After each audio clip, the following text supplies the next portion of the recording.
बाद एक बार फिर से बहुत स्वागत है आपका। मथुरा, काशी और अयोध्या ही नहीं बल्कि पूरे देश के कई ऐसे शहर और क्षेत्र हैं जहां की होली का अपना अलग ही अंदाज है। पेश है इसी पर एक खास रिपोर्ट। काशी की मसाने की होली हो या बरसाने की लठमार होली, इसी तरह देश के कई हिस्सों में होली मनाने का अपना ही अलग अंदाज है। जैसा कि हरियाणा में होली का अंदाज बरसाने की लठमार होली की तरह ही, हालांकि यहाँ भाभी अपने देवरों को छेड़ती हैं और प्रतीकात्मक रूप से कपड़े के बने कोड़ों से मारती हुई नजर आती हैं और देवर भी चुपचाप भागते हुए नजर आते हैं और सब आराम से सहते हैं। इसी तरह उत्तर प्रदेश के पूर्वांचल इलाके से लेकर बिहार के ज्यादातर हिस्सों में होली को फगुआ भी कहते हैं। ये एक गायन शैली भी है। यहाँ होली 3 दिन तक मनाई जाती है, जैसे कि पहले दिन होलिका दहन, फिर राख और रंगों की होली। इस दौरान लोग ढोलक और झाल बजाते फगुआ गाते हैं और एक दूसरे को रंग लगाते हैं। इसी इलाके में आज भी कुछ जगहों पर गोबर और कीचड़ से भी होली खेलने की परंपरा है और इसी में शामिल है यहाँ की कुर्ता फाड़ होली, जिसके लिए बिहार के पूर्व मुख्यमंत्री लालू प्रसाद यादव काफी मशहूर है। महाराष्ट्र में होली को रंग पंचमी भी कहा जाता है। यहाँ रंगोत्सव 5 दिनों तक चलता है और पंचमी के दिन खास उत्सव होता है, जहाँ लोग एक दूसरे के घर रंग खेलने के लिए जाते हैं। अगर बात राजस्थान की करें तो यहाँ जयपुर में शाही अंदाज में होली मनाई जाती है। इस दिन हाथी महोत्सव का आयोजन किया जाता है, जिसमें हाथियों को सजाया जाता है और फिर उनकी परेड होती है। यह नज़ारा अनोखा होता है और इसे देखने दुनिया भर से लोग यहाँ पहुँचते हैं।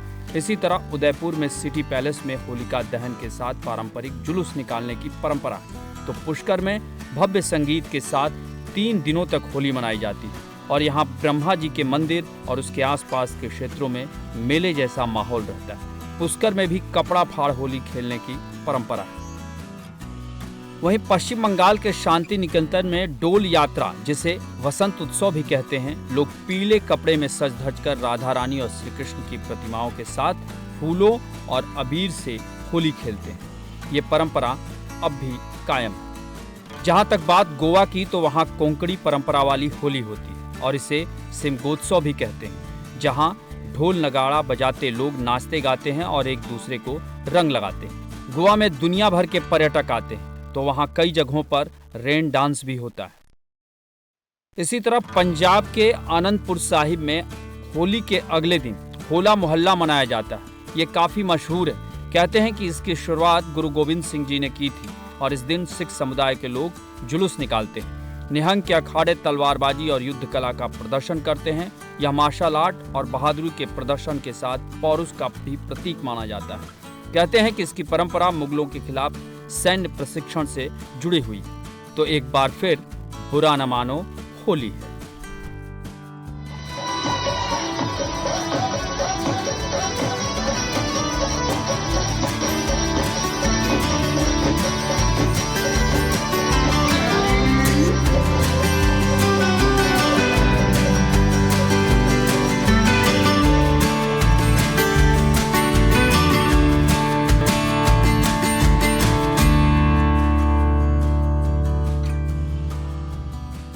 होली पर्व का अस्तित्व आज से नहीं बल्कि पौराणिक काल से है और इसकी शुरुआत को लेकर एक नहीं तमाम कथाएं हैं, जिसमें हिरण्यकश्यप, होलिका प्रहलाद से लेकर श्री कृष्ण, राधा रानी और भगवान शिव तक की कथाएं काफी प्रचलित है। पेश है इसी पर हमारी एक खास रिपोर्ट। होली का पर्व और उससे जुड़ी परंपराएं युग युगांतर से चली आ रही हैं और होली मनाने के पीछे की सबसे प्राचीन और प्रमाणित कथा होलिका, हिरण्यकश्यपु और प्रहलाद से जुड़ी हुई है।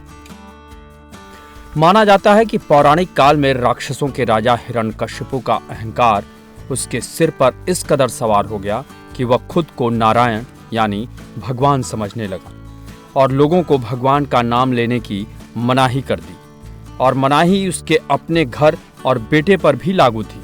लेकिन हिरण्यकश्यपु का अपना ही बेटा प्रहलाद भगवान नारायण का इतना बड़ा और एकनिष्ठ भक्त कि उन्होंने अपने पिता से खुलेआम बगावत करते हुए उनकी मनाही को मानने से साफ इनकार कर दिया, जिसका परिणाम ये हुआ कि हिरण्यकश्यपु ने अपने ही मासूम बेटे को न सिर्फ कठोर दंड देने का फरमान सुनाया, बल्कि उनकी जान लेने की हर संभव कोशिश की। बावजूद इसके प्रहलाद की भक्ति और शक्ति टस से मस नहीं हुई और वह दिन रात अपने स्वामी भगवान नारायण की भक्ति में ही लीन रहने लगे और भगवान भी भक्त प्रहलाद की हर कदम पर रक्षा करते रहे।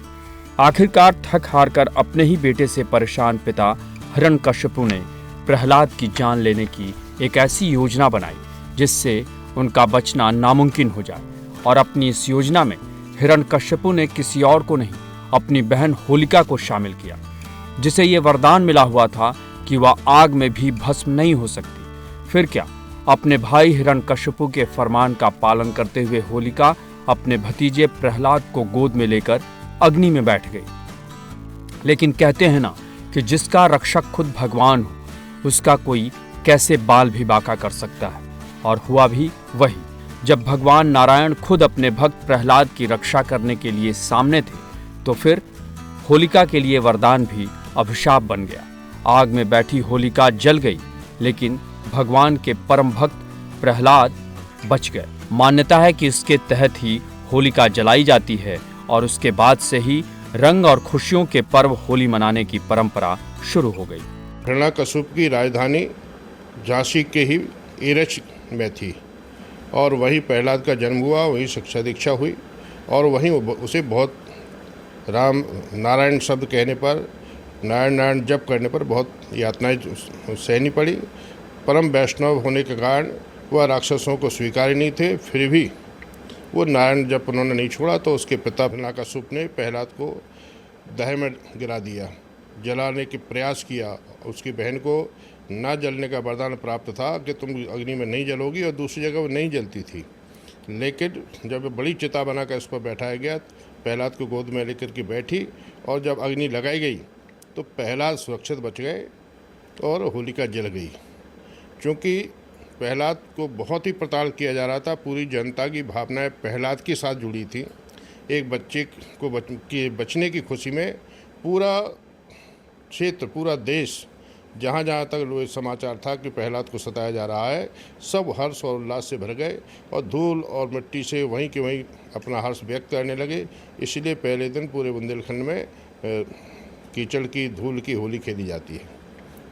तो ये परंपरा निश्चित रूप से प्रहलाद से जुड़ी हुई है, झांसी जनपद के एरच से जुड़ी हुई है और प्रहलाद से जुड़ी हुई है। जैसा कि आज भी होली से एक दिन पहले किसी भी सार्वजनिक जगहों पर लकड़ियां, उपले और दूसरी चीजें जमा की जाती हैं और फिर उनके बीच में एक डंडा गाड़कर उसमें मूंज की रस्सी से माला बनाई जाती है और फिर रात में होलिका दहन के समय उस माला को अग्नि में डाला जाता है। कहा जाता है कि होलिका दुष्टता और बुराई, जबकि प्रहलाद भक्ति और अच्छाई के प्रतीक है। और होली इसी बुराई पर अच्छाई की जीत की परंपरा का पर्व है, जहां रंग अबीर खुशियों का वो खिलौना जिससे लोगों के चेहरे रंग बिरंगे और खिलखिला उठते हैं। हालांकि होली पर्व की शुरुआत कैसे हुई, इसे लेकर कुछ और भी पौराणिक कथाएं हैं और ऐसी ही एक कथा राक्षसी पूतना भगवान श्री कृष्ण और राधा रानी की है। प्राचीन समय में अत्याचारी राजा कंस को भला कौन नहीं जानता। वैसे वह अपनी बहन देवकी को बहुत मानता था, लेकिन जब देवकी की शादी वासुदेव से हुई, तभी एक आकाशवाणी हुई कि देवकी की 8वीं संतान कंस का वध करेगी। यह सुनते ही कंस भयभीत हो गया और उसने देवकी और उनके पति वासुदेव को पहले कैद में डाला और फिर उनके बच्चों को एक एक कर मारने लगा। लेकिन जब 8वीं संतान के तौर पर श्री कृष्ण का जन्म हुआ तो कंस उनका कुछ नहीं कर सका, क्योंकि वह तो खुद भगवान के अवतार ठहरे और अत्याचार को खत्म करने के लिए ही धरती पर जन्मे थे। कहा जाता है कि श्री कृष्ण का जन्म होते ही जैसे चमत्कार हुआ और वसुदेव उन्हें गोकुल तक पहुंचाने में कामयाब हो गए। और जब कंस को इसकी जानकारी हुई तो फिर उसने अपने भांजे श्री कृष्ण को मारने के लिए पूतना नाम की राक्षसी को उनके पास भेजा, जिसके पास मायावी शक्तियां तो थी ही और वह बच्चों को विषपान कराकर मार देने में माहिर थी। फिर क्या, वह एक सुंदर महिला का वेश धारण कर नंद बाबा के घर पहुंच गई और श्री कृष्ण को विषाक्त दूध पिलाने की कोशिश की। लेकिन श्री कृष्ण तो ठहरे भगवान के अवतार, उन्होंने राक्षसी पूतना की सच्चाई जान ली और उसे मार डाला। मान्यताओं के मुताबिक उस दिन फागुन पूर्णिमा थी, तब बुराई पर अच्छाई की जीत के तौर पर जमकर खुशियां मनाई गई। गोपियों और ग्वालों ने रासलीला और रंग खेला। कहा यह भी जाता है कि इसके बाद भगवान श्री कृष्ण का रंग गहरा नीला हो गया था और अपने रंग को लेकर श्री कृष्ण इसलिए परेशान रहते थे कि राधा रानी का रंग गोरा था। जैसा कि एक गाना भी बहुत प्रचलित है कि यशोमती मैया से बोले नंदलाला, राधा क्यों गोरी मैं क्यों काला।